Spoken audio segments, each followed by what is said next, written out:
Very good evening, friends, and thank you so much for joining in. My name is Ganesh from HDFC Securities, and we welcome each one of you to this edition of a Guru Gyan series, where we have experts from the industry come and speak to us about their perspectives on the market and investing. Markets continue to be volatile. There is curiosity and anxiety in the minds of the investor. In this scenario, quality and long-term investing become extremely important. And with this thought in mind, I would now like to invite Mr. Chandresh Nigam, our star speaker for today, MD and CEO of Axis AMC, an industry veteran from IIT Delhi and armed with a business degree from IIM Calcutta, has been with Axis for the last 11 years. With that, it's over to you, Mr. Chandresh. Thank you, Ganesh, and welcome all of you. Hello, everyone. Very happy to be here. Thanks to HDFC Securities for arranging this. The reason I'm always very excited on speaking to everyone is because of the topic. The topic is something which has been very close to my heart for many years.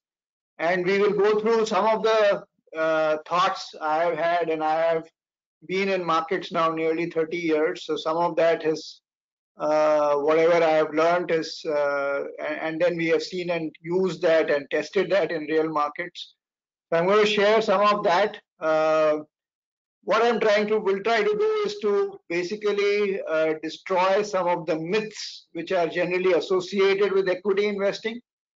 We'll start very basically on why we need to do equity, which I'm sure many of you are already aware of, and then go on to beat, or as I said, destroy some myths. And then lastly, a few words on the current scenario and how do we navigate ourselves in this kind of uncertain scenario. And then we can have some questions. So let me start off. So today, the title of the slide says Investing in an Uncertain World. Obviously, whatever we are seeing in terms of the pandemic, the COVID-19 crisis, this is something which has certainly caught us completely unaware, and in that sense, there is huge uncertainty. The reality is that while, yes, this is something really big, unexpected, a black swan event as it is called, investing has never been something which is easy in that sense. There always, any point in time, there will be lots of events related risk, and there will be significant uncertainty. I mean, if you just take the last 20 years, I think 1 out of 3 years we've seen a very large dislocation, whether it was the Kargil war, the nuclear bomb blast which the Indian government did way back in 98, and then there was the technology bust, and then the global financial crisis, and in India we've had a number of things, and we had demonetization, etc. And there are times when obviously these events hit you, and then you figure, hey, what's going to happen? But still, after all this which has happened, we are still seeing investing in equities bringing reasonably good returns. In fact, I would say, depending on your strategy, really very good returns as compared to alternatives. So if we can just move to the next slide, please. So the first question, which obviously always comes, is if equity investing is fraught with so much uncertainty, then why really go there? And I think the answer is very simple. We've seen that if you want to just grow wealth, forget about growing wealth, just retain the purchasing power of your money, you have to be in equity. So inflation is something which is eating away the purchasing power of our money, and to beat that, you need to have a reasonable rate of return, and especially post-tax. I think once you take away taxes, there's very little left in other forms of investing, which is there on the next slide. Next slide, please. And as we can see, the last now 30-40 years, inflation has been at around 7%. So post-tax returns have to be above 7% for us to really just maintain the purchasing power of our money. Bank FD numbers are not adjusted for taxes, but they've just marginally beaten inflation. And similarly, gold, now obviously the last year has been good, so numbers are looking good. Otherwise, normally it's been just a little over inflation. But then the real standout asset class has been equity. So that's been at the 15%, which is handsome 7-8% outperformance versus inflation. So we can say that it has really created wealth. It's been a long-term wealth creator. But when we suddenly start to then look at this slide and say, hey, equity is the place to be. And then what I'm going to take you through in the next slide is, yes, equity is the place to be, but it's a very, very select area or space within the equity markets, which is where the returns are coming from. And that is the real meat of this, or the intent of this presentation. That where is it and why is it and what is it that is contributing to this great long-term performance in equity. It is not that everywhere you go that, oh, hey, I have decided to put money in equity, so wherever I go, I will make good returns. Actually, that is not the case. And that is the myth which we are going to bust today. Next, please. Next, please. So let's start with uncertainty. I think the one reason why many people are shunning away from equity despite the long-term great performance is that there is so much uncertainty. And the real thing is that while we all know uncertainty is there and all of us keep on coming out and saying the concerns in the market, and we hear businesses shutting down, etc., etc., and globally there is tension, geopolitical tension, and then obviously the COVID is something which came and hit out. So if we are always, and this I'm talking about very sophisticated institutional investors, if they are also trying to call out that, hey, what is the concern in the market? And then there are some of the things on this slide. But what I'm trying to tell you through this slide is that while many a times sophisticated investors have expressed concerns, even they have been surprised by ultimately what came out or what followed in that particular year. So one is we are always concerned, and two, we always get hit by again something which was not even expected or anticipated even by the most sophisticated investors. Now this is important for us to understand, because if we say it's all uncertain, but to internalize that and then to take that into account in our investing practices is extremely, extremely important. We have to be always ready. In our parlance, this is what we call as risk management. Risk is something which just goes wrong. I mean, if you know what's going to go wrong, then it's no longer a risk. Risk is something which just comes, hits you, and your portfolios and your investing style has to take care of it. You have to be alive to it all the time. Next. Now let's get into a little bit into deep dive into equity markets. Where is the money being made? Now, this slide essentially is a survey of the global equity markets. There are about 25,000 stocks which are traded globally. And we'll come to the India numbers. And of that, 1,000 companies create wealth. Create wealth means that they earn a reasonable return over risk-free rate in that particular economy. So it's like only 1,000, which is just 4% of businesses have created all the wealth which has been created by equity markets in the whole world. Yeah. So 96% of the companies actually could not beat the risk-free rate. Let's come to India. In India, in the Bombay Stock Exchange, there have been about 9,000 companies which have been listed to date. The Bombay Stock Exchange has now nearly got a 150-year history.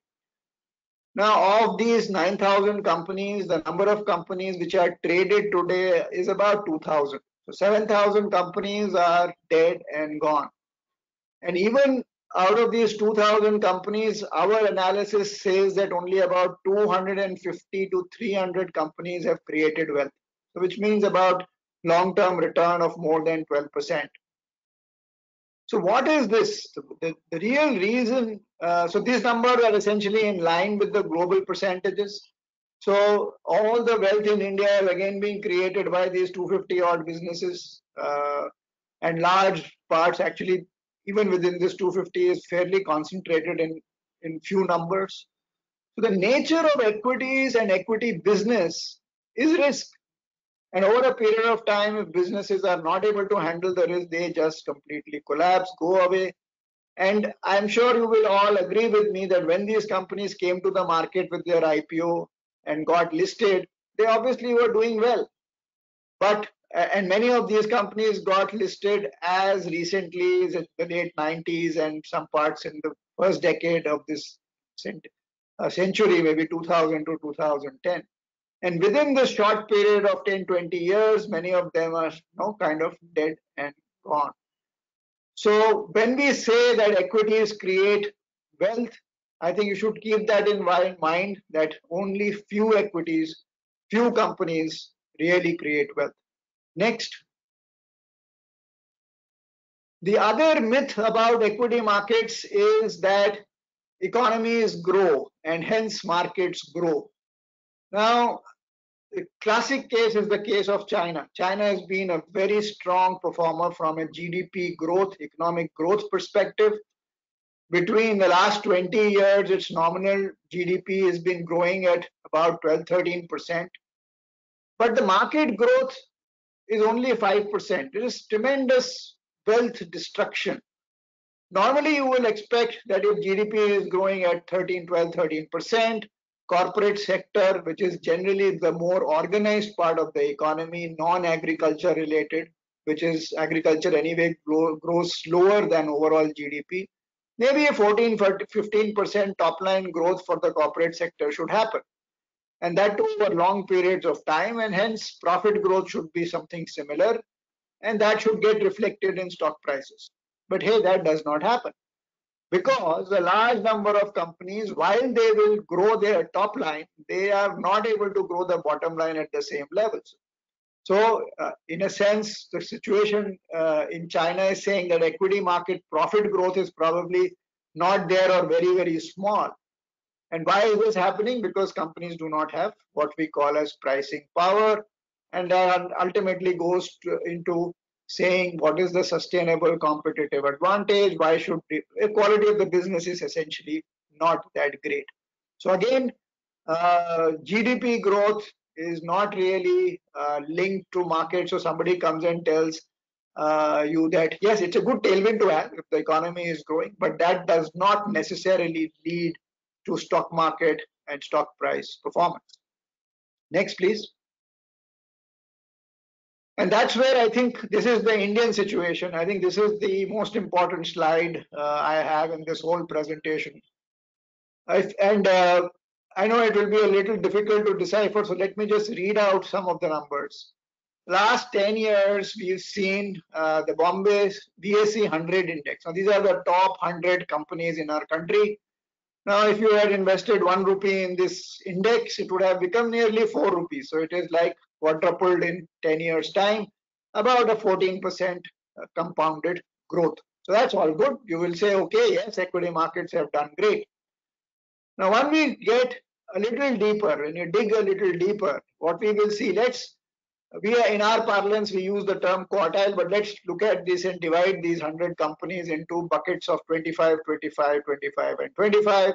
So our top 25 companies in terms of performance, if you were able to build a portfolio of just these companies, that 1 rupee would have actually been 13 rupees. So a return of 27%. And mind you, these are the top 100 companies. And if you are so unlucky that you built a portfolio of companies between number 76 and 100, which is the bottom 25 of these so-called large, great Indian businesses, your 1 rupee actually would have been down to 30 paisa, minus 15% compounding. So what I am trying to tell you is there is such a massive, massive dispersion. Yeah. There is a 40x, and this is a portfolio. This is not a comparison of one stock with another stock. It's a large 25 stock portfolio. One portfolio is doing 40 times better than the other, or you can say the other one is doing so poorly. And again, mind you, these are the top 100 companies.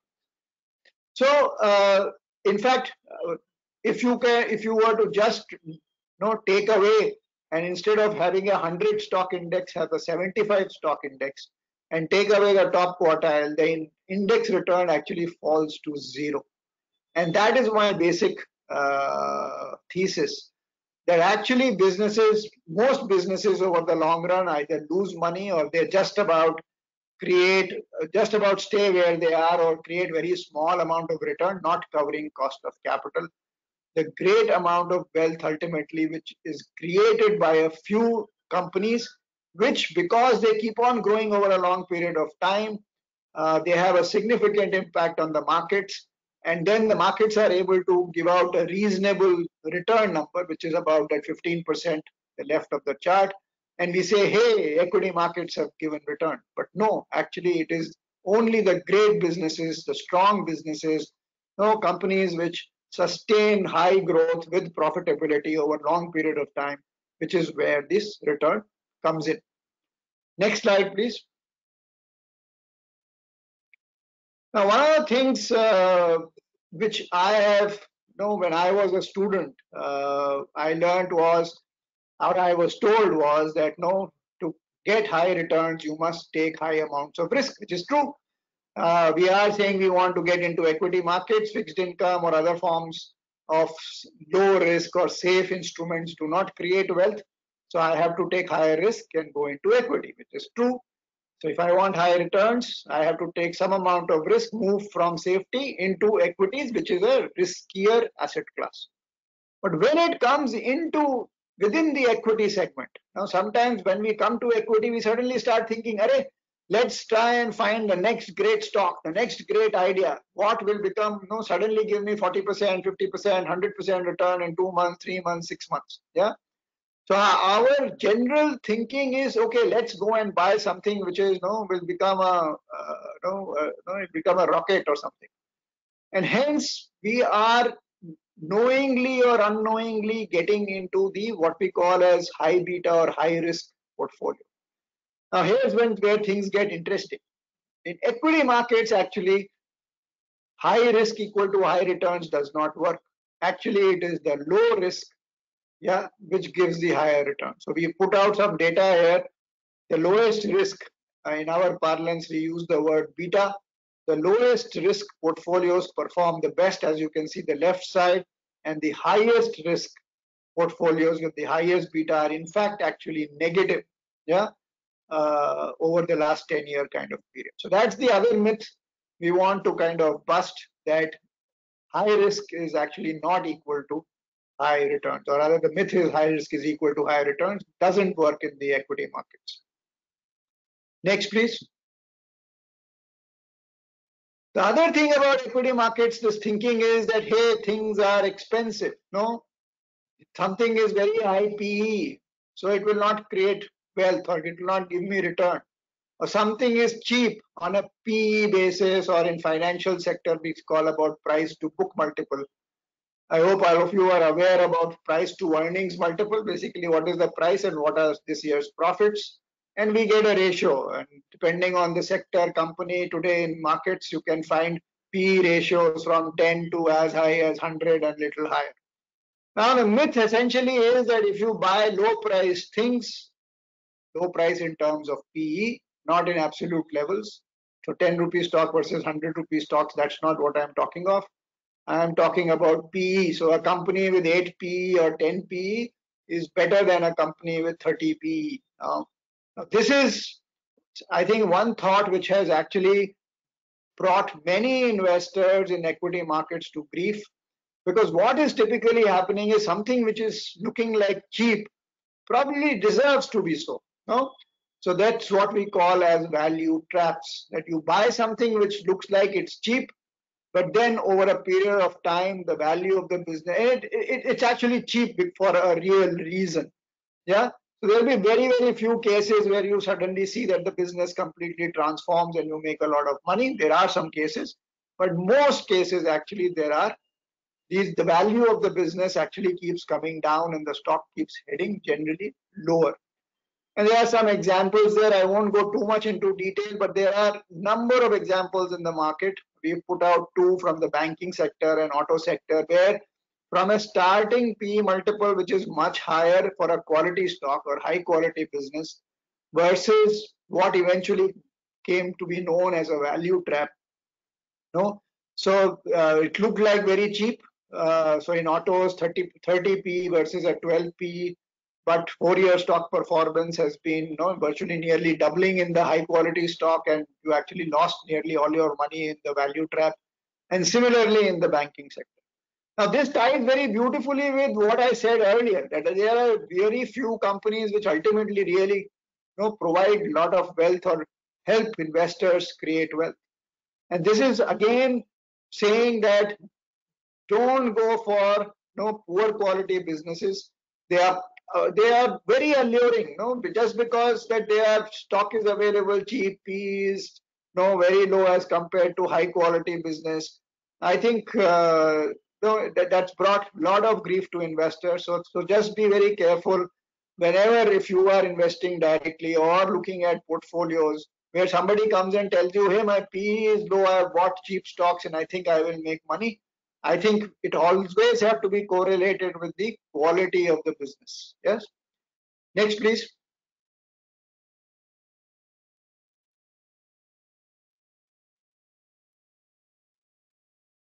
So one more thing about equity markets, and I think we should all be very careful about this, is equity markets, as we have been saying right through this presentation, are uncertain.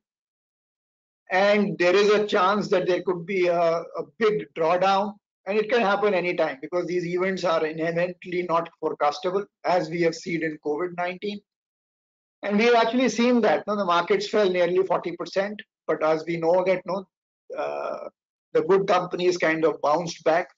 So our idea in building a portfolio should be that we should never have very large drawdowns, because if you have large drawdowns, then the recovery to get back to your original principle becomes very, very difficult. So if you have a 15-20% drawdown, okay, if the market moves up back up by about 25%, you would have recovered your loss. If you move down 50%, you have stocks in your portfolio which really collapse. And this typically happens for very unsustainable businesses which do not have companies which do not have a long-term sustainability or strength. If you draw in by 50%, now you need to generate 100% return to just get back to your level of earlier investing. So it's important at all times to control the downside. Now I know we cannot put it to zero because this is a risky asset class. But it is important for every investor to ensure that you have minimal drawdown or as low a drawdown as possible. And again, it points to the same thing, that you be with really large, very good quality companies where the drawdown is relatively less. And as we are seeing in COVID, the recovery, when it comes the first in these businesses, because that is what investors are looking for in an uncertain kind of an environment. They will all just head towards quality. So to control all these risks, whether it is the uncertainty in the market, whether it is the fact that high beta performs poorly, the fact that GDP growth cannot be translated into equity returns, only great quality businesses. I think investing in a portfolio of really high quality businesses is the answer to really invest, taking into account or controlling all the many risks which are out there in the market. And as I said, these businesses have created all the wealth. So it's a kind of a one-stop answer for all the worries or we have about the markets. Short run, anyway, as I said, uncertain, we will see some downsides. But if we are able to build portfolios of great 25, 30 great growth businesses, I think 2, 3, 4, 5 years down the line, we will create lots and lots of wealth. Next, please. So that's what we try to do. Probably we are the only fund house which has a strategy of just focusing on very high growth companies with a very strong business model. What is also becoming very relevant is sustainability. I will not go into detail here, but basically how the companies impact the environment, how are they well governed or not, how do they take care of minority shareholders. All that is something which helps the business to be a lot more sustainable for the long run. And when you have a strong business model, you get pricing power, uh, and then that leads to high ROEs. So in one word, if we were to say high quality means high ROEs and good free cash flow. And if you, even if the low growth rate, I mean, we have seen India as an economy has moved from the 9-10% growth rate in 2010, now more to like 4-5% before the crisis. These businesses will keep on because of the opportunities available in the Indian market, young population, all that, will keep growing 2-3 times of their GDP multiple. And hence, great opportunity for all of us as investors. I think we are truly blessed in this country that we have a large number of very high quality businesses. As I said, it's not large from that if you compare it with the 9,000 listed companies, but about 200 odd companies are really good wealth creators, and we anyway have to build portfolios of anywhere between 25 to 40 companies. So it's a great opportunity, and this is in sharp contrast to China, where we saw that Chinese businesses where they were growing top line by maybe 13-15% or more, but stock market did not give the returns. In India, again, we have grown at the same rate. Only thing is our inflation number is higher, so 7% GDP, 6% inflation, maybe nominal growth is 13%. But what we saw that our markets are giving returns of about 15-16%. So, and that's all thanks to these a few high quality, great growth businesses.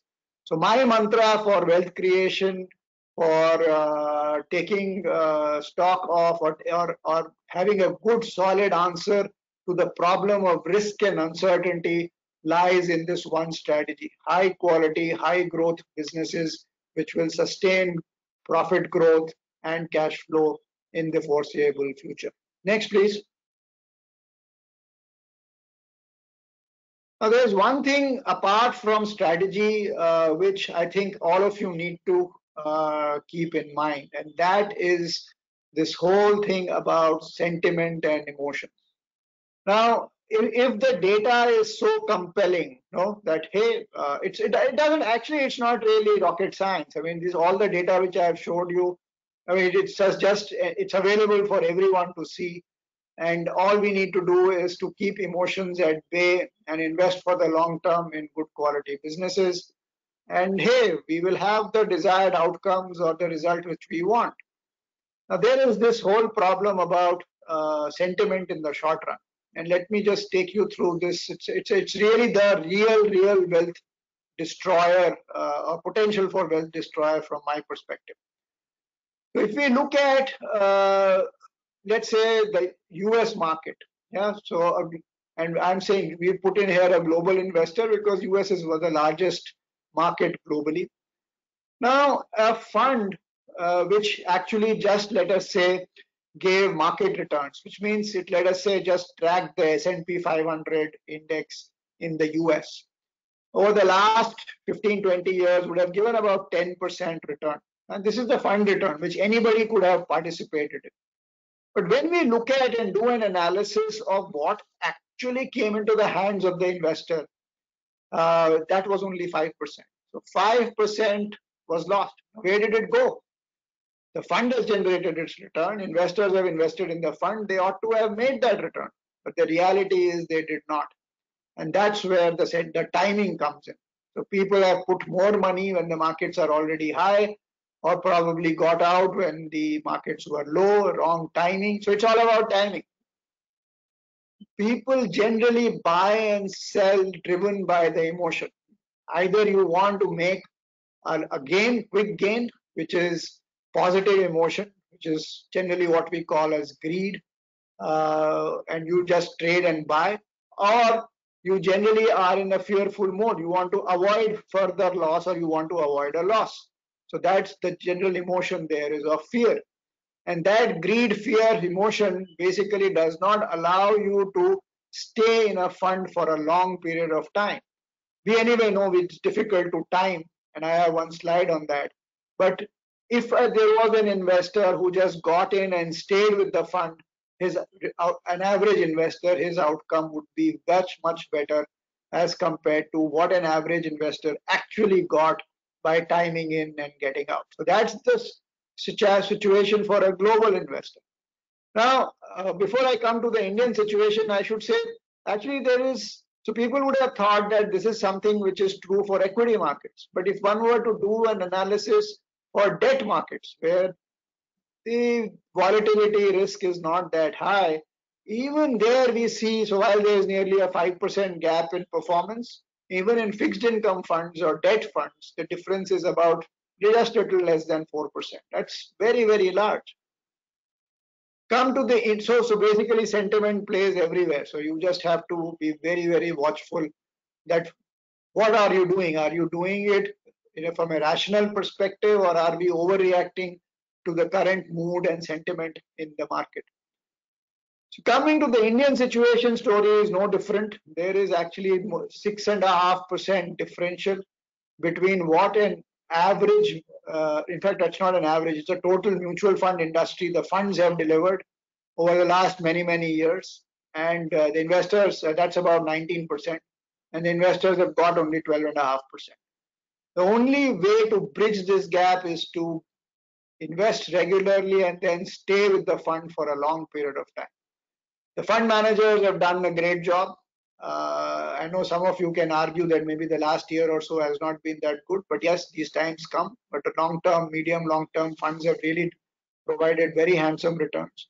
And the last thing we on the asset management side would want is that, hey, while the funds are doing well, the investors are not really able to take advantage of the numbers and the returns which the fund industry is putting in. And the only way to do that is to just stay there long term. Next slide, please.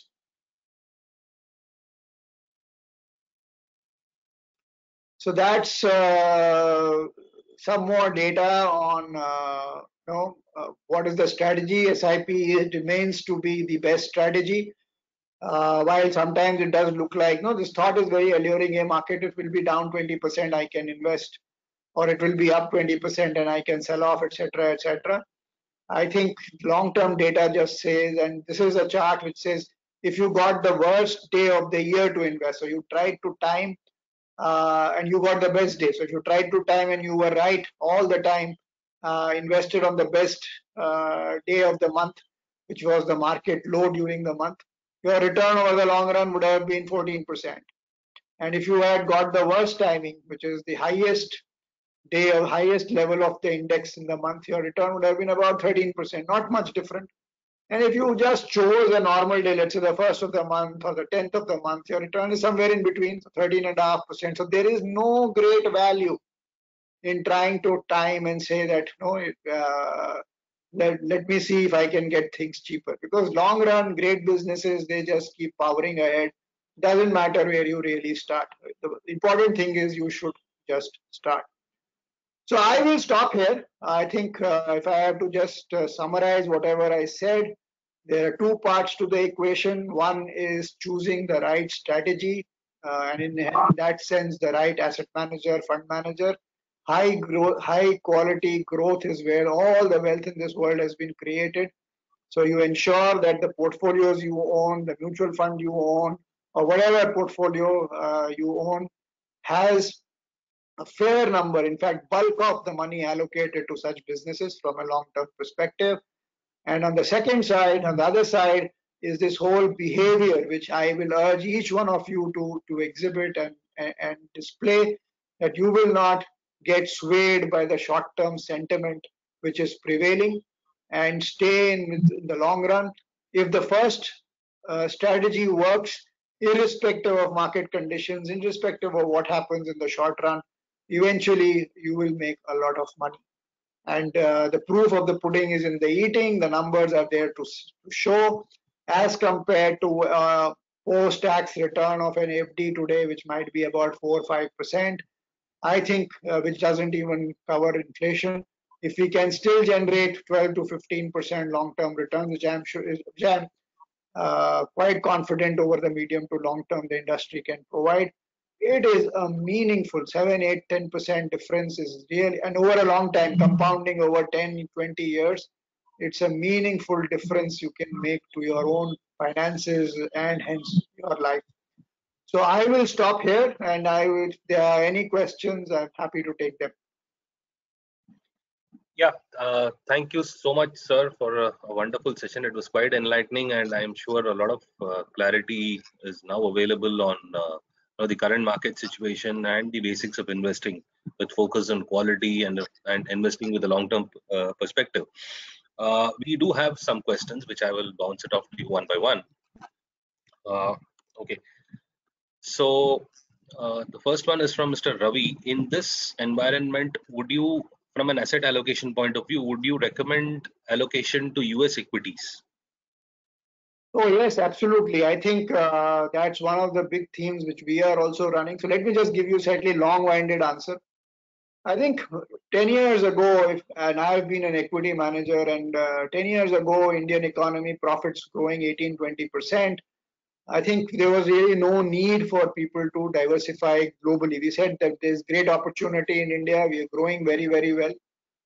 And the current profit growth in the Indian corporate sector is fairly high. And there are a large number of companies and opportunities available.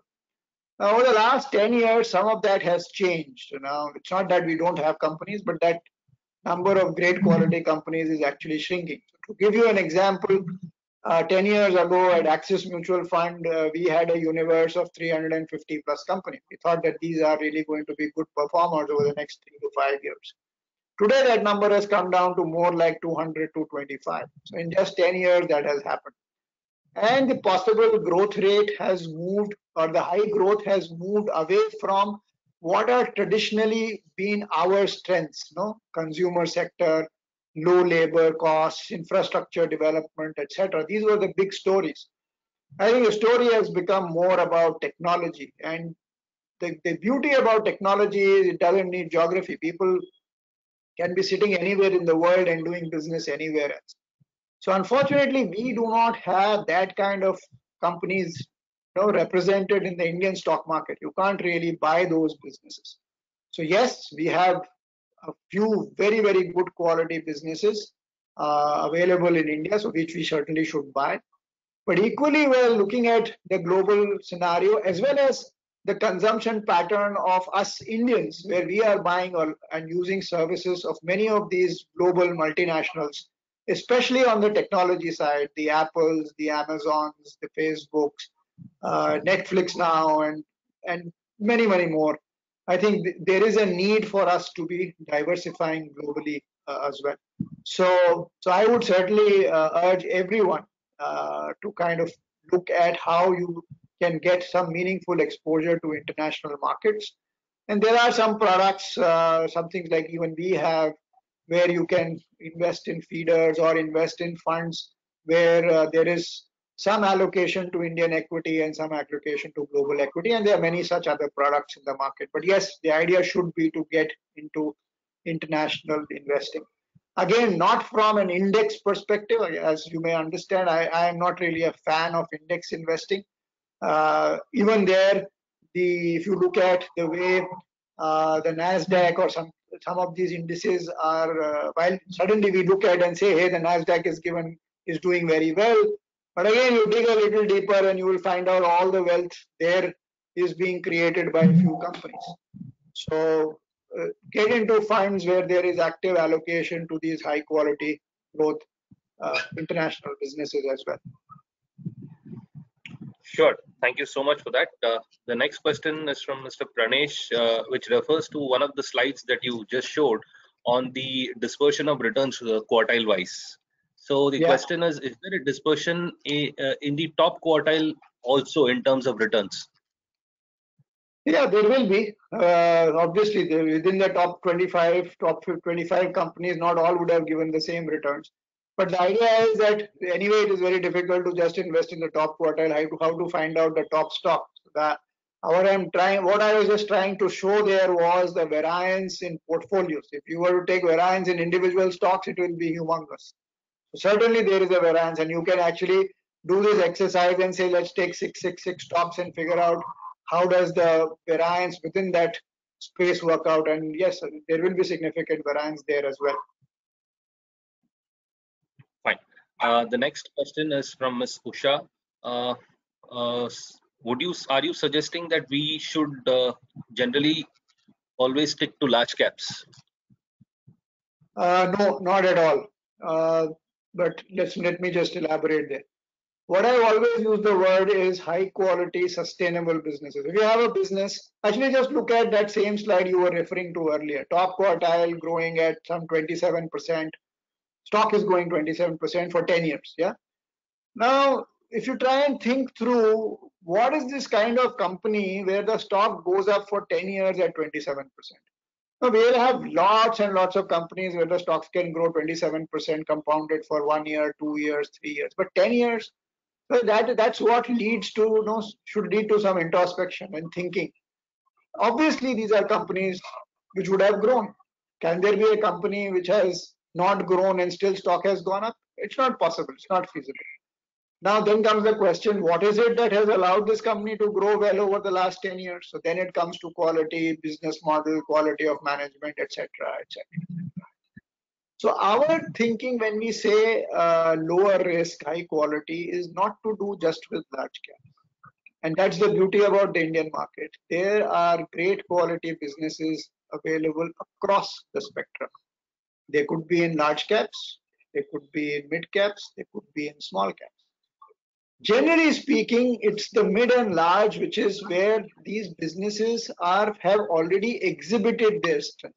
Small is more about emerging areas. So it may be a little high risk. And also the fact that there is what I would call as market related risk. If there is an event, a small cap will fall more, despite the company being of very high quality, very high ROE, very good long-term growth potential. So I would think somebody should build a portfolio. Initially, if you are generally risk averse, there's no need to go and buy small cap despite high quality businesses, because there will be market events and where these companies stock will be volatile.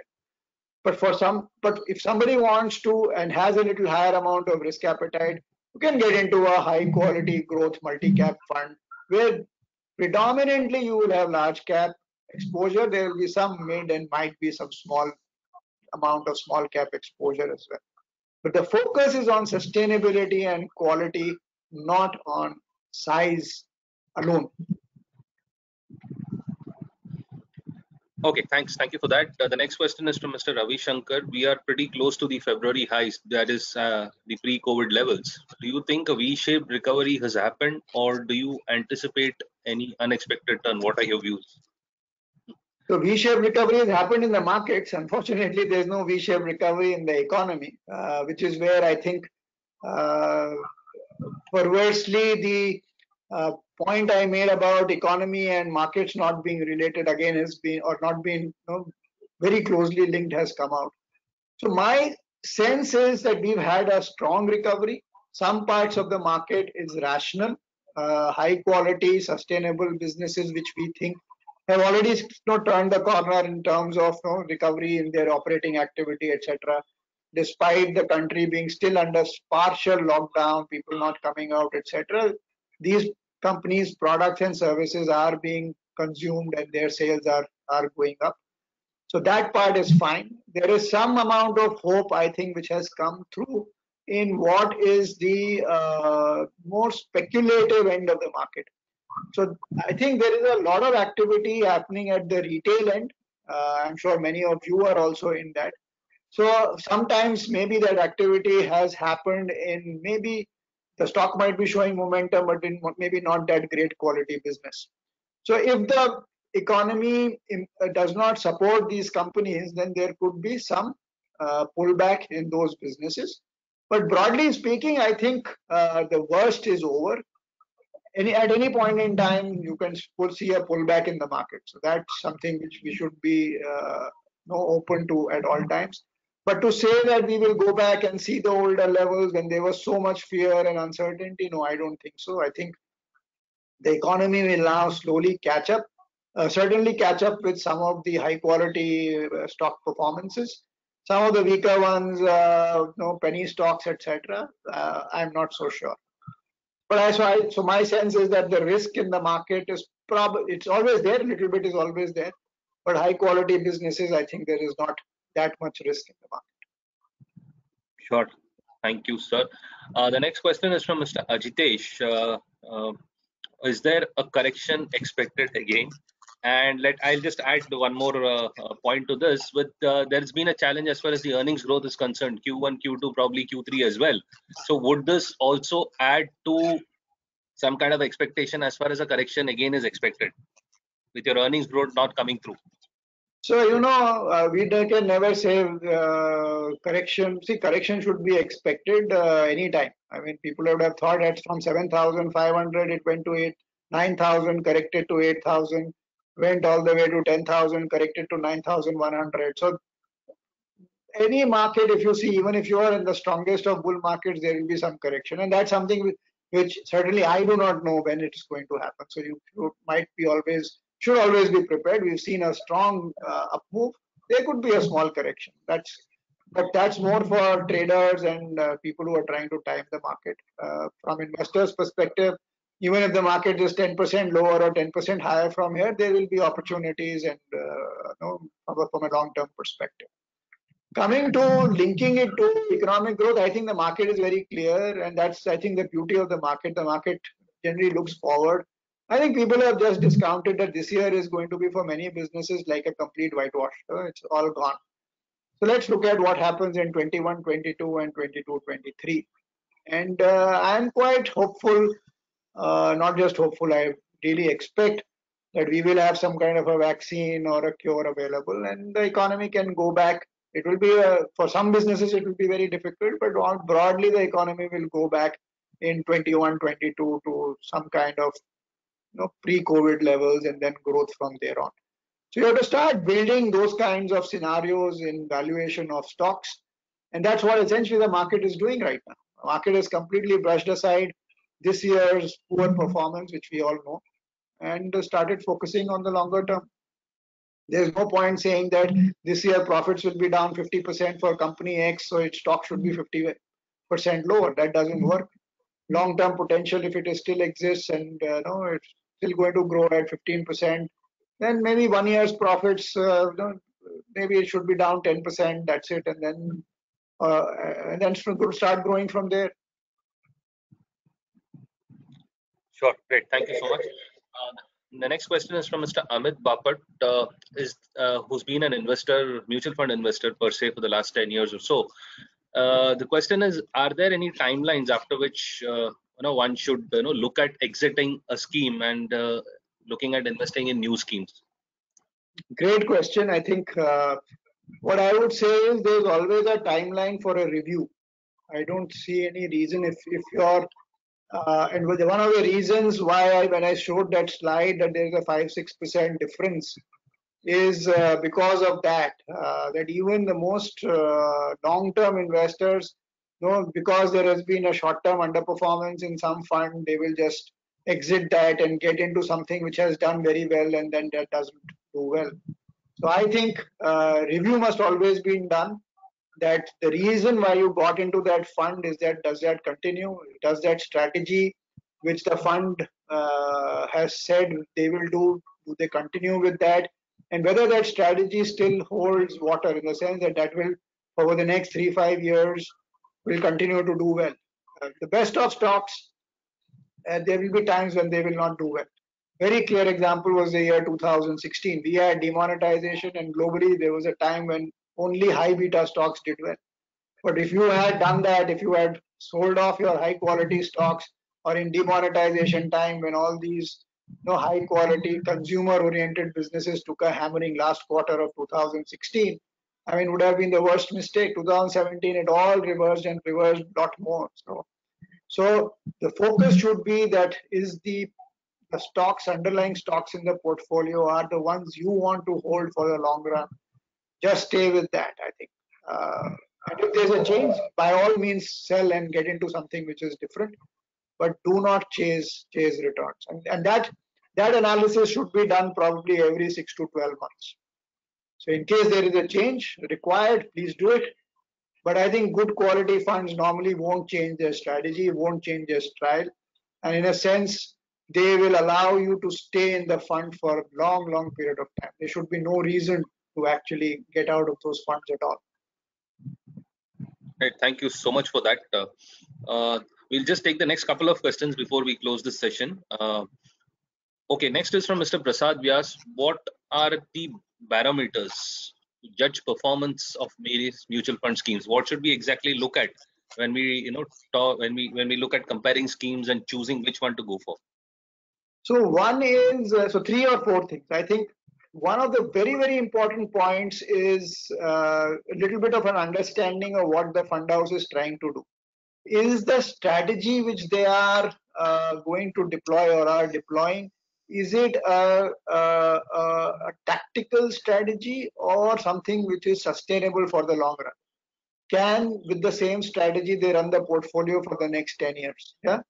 Every portfolio manager on the side will do some small amount of what I should say active management on that, but overall the strategy should be something which is sustainable, which does not force you to kind of liquidate positions or sell out. So that is one. So very clear thought process on how you are going to invest. You certainly don't want to be with a fund house which says, okay, today I like this, tomorrow I like something else. In fact, as an aside on a humorous vein, uh, we have a saying in the markets that strong bulls, people who have a very bullish tendency, they all make money in the market. And there are people in the markets who are generally always bearish, so they're looking out for short positions. They also make money in the markets. So bulls make money, bears make money, but then the pigs get slaughtered. Now these are the people who are at times bullish, then sentiment changes, become bearish, and they are the ones. No, so you don't want to get into that kind of scenario, especially with institutional managers. So that is the first thing. What is the process? What is the philosophy? Second is look at performance from a 3-year kind of a perspective. I think that's the ideal. Obviously, don't want to see 10 years, 5 years. That's too long. 1 year is too short in my view. 3-year kind of performance and what are the kind of maximum drawdowns. So we talk about risk-adjusted performance. Sometimes it's a little too difficult to understand. But yes, what has been the biggest? How has the fund done in the bad times? I think that's very, very crucial. As I showed you one slide, funds which are able to control the downside actually do really, really well long run. And if you see long-term charts and you start to plot markets versus the funds, whenever the markets are down, these funds, obviously they are also down, but they are down little. And then the gap starts to emerge over a period of time in terms of performance.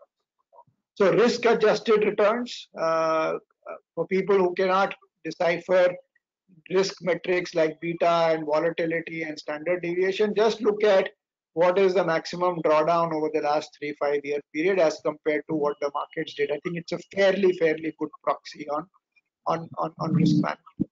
And lastly, it is a little bit more in depth, which is the kind of businesses you are holding. There has to be reasonable value. Now, I'm not using the word value in terms of lower price stocks. Value in the sense that the kind of multiples or valuation you are giving, is the growth likely to be? So instead of PE multiples, we talk about price earnings to growth multiples. Again, a little bit more technical, but essentially what you are trying to ensure is that you are in terms aligned with really good quality growth businesses at all points in time. Yeah, those are the 3 things I would really look at. But the most important one is the first one. I think if that is really there, I think 2 and 3 will normally fall in place. Great, thank you so much for this. We'll take the last 2 questions before we close this session. What would be your views on Indian startups which are looking at listing? What kind of portfolio allocation should an investor look at? From Mr. Prashant. Great question. I think many of the great businesses which we now buy in the listed markets, obviously they started up some time back. So India is has got a lot of entrepreneurial talent. We are seeing many of these companies becoming fairly large. Problem is how to get exposure to them. If there's a way for you to get exposure, more importantly, understand. I think the critical issue is many of these startups, apart from the challenge of having having a strong management team, stroke money, having important to survive and grow. So those are obviously risks. The important part also is how will they be able to scale up in terms of capability and in terms of competing with the stronger companies who might be trying to disrupt or be in competition with. So it's a relatively risky area, I think, left to professional managers who even who kind of admit that, or maybe only 1 out of 10 such investments really yields returns. It's not an easy area. I would ideally like to allocate money. I think it should be there, but it's not an easy asset class to be there. I think there are some alternative investment funds, etc., where you can get such exposure. Obviously, there's not much in the listed space, but from an asset allocation perspective, completely agree. For people who have the risk appetite, some small allocation can be there, but the difficulty is how to get that allocation. And as I said, it has to be done through really professional people who really understand the private equity firms, the venture capital firms. I don't think normal lay investors should do it. Yeah, unless there are professionals and people who understand that space very well. Yes, absolutely. Then you can go ahead and do it on your own. Great. We'll take the last question before we close this session, which comes from Mr. Ajay Singh. Interesting question. What would be your views on life insurance companies despite very high embedded values, and your views on AMCs as an asset allocation, as an investment avenue? So I think it comes back to that whole Indian story, which actually we didn't talk about today. Why is it that we say equity markets will do well? Why, and within equity markets, the great businesses will do well? I think there has to be something underlying opportunity, and the underlying opportunity, like any other developing market, what we call as emerging market, is there. I mean, which is low penetration, young population, demographic dividend, all that. I think, and the level of the penetration levels. So in a sense, if GDP grows at 5%, you get a multiplier. So instead of 5% GDP growth, a particular sector can grow twice that or thrice that. And the two businesses which you talked about are essentially in that space. In fact, the entire financial services business is not a multiplier. And these two spaces, which is more to do with investments and protection, I think the penetration levels are very, very low, and it should certainly grow much faster than nominal GDP. And it's not something that it will grow for a short period. And what you mentioned about very high embedded value, etc., I think the people are essentially betting that these businesses will grow for the next 15, 20, 25 years. So when you get a high growth business, and these, after a time, even insurance becomes a cash generator. Mutual fund asset management companies anyway do not have much capital investments, and what profits are equal to cash flow essentially. The quality of earnings becomes very, very good, and if you can find a business which is going to grow 15-20% for 20 years, then obviously it will go at reasonably high valuations, and I think there's a lot of money to be made. I'm not saying recommending a buy on any of the listed insurance companies or asset management companies. Valuations, etc., will play a role, but I think these are very, very interesting opportunities, and some of the real great opportunities in the Indian market. Great. Thank you so much for that. I'm afraid we'll have to come to the end of the session now. Thank you so much, investors, for taking the time out and joining us. I'm sure we found a lot of value add in the way Mr. Chandresh has explained his perspectives and his thoughts on the market situation and the way forward and the basics of investing, of course. Thank you, Mr. Chandresh, for a wonderful session. Thank you all very much. Thanks for patient listening, and I hope I've been able to add some value, some understanding, which will help you in your investing journey. Thank you very much. Thanks a lot, sir. And thank you, investors.